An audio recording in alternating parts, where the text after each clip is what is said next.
मिरु एबसुनि बानजायनायाव दिनै मिरु रोंगौथि आनजाद एबा टेलेन्ट सार्च आनजादखौ आसामनि गं 18 जिल्लायाव खुंनाय जायो।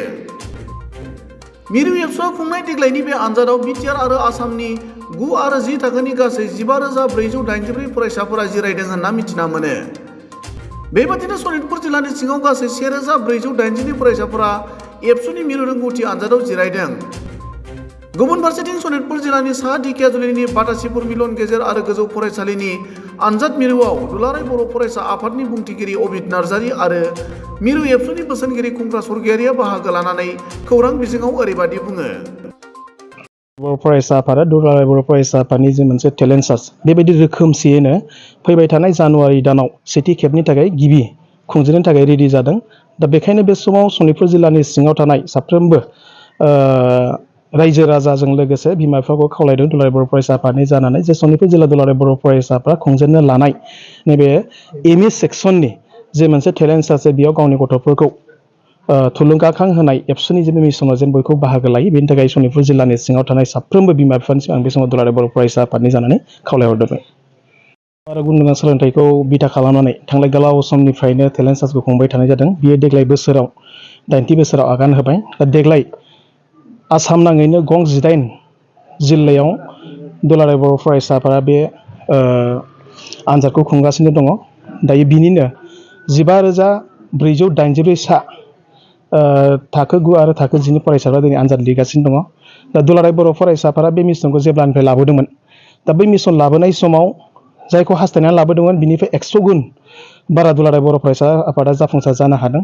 आरो दुलाराय बर' फरायसा आफादा बे आनजादखौ खुंनायनि मेन एजेन्डायानो जाबाय जे आसामनि सेबाजों खुंजानाय मेट्रिक आनजादाव जेन 10थि मासि आवग्रिनो हायो, टप 10 आव आवग्रिनो हायो आरो बेजों लोगोसेनो नेसनेल आरो इन्टारनेसनेल लेभेलनि जे मोनसे आनजाद जे बेयाव एडभान्सलि साखाफारा जानानै आनजादखौ मोजाङै लिरनो हायो। दा बिनि थाखाय दुलाराय बर' फरायसा आफादा बे हाबाफारिखौ लाबोबाय थानाय जादों। 2023 दुलाराय बर' फरायसा आफादा टेलेन्ट सार्च आनजादखौ जागायबाय। सारा आसाम नाङैनो खमावबो 15,000निबो बारा गासै 18था जिल्लायाव 15,000निबो बारा फरायसाफ्रा दिनै आनजादखौ लिरगासिनो दं। बेनि गुबै थांखियानो जाहैबाय मा दुलाराय बर' फरायसा आफादा बर' बिजोंजों फरायनाय थाखो 9 आरो थाखो 10नि गथ'फोरखौ जाहाथे फैबाय थानाय समाव गावनि जि आनजाद लिरनाय बेखौ गाव गाव जाहाथे फोरमान होनो हायो।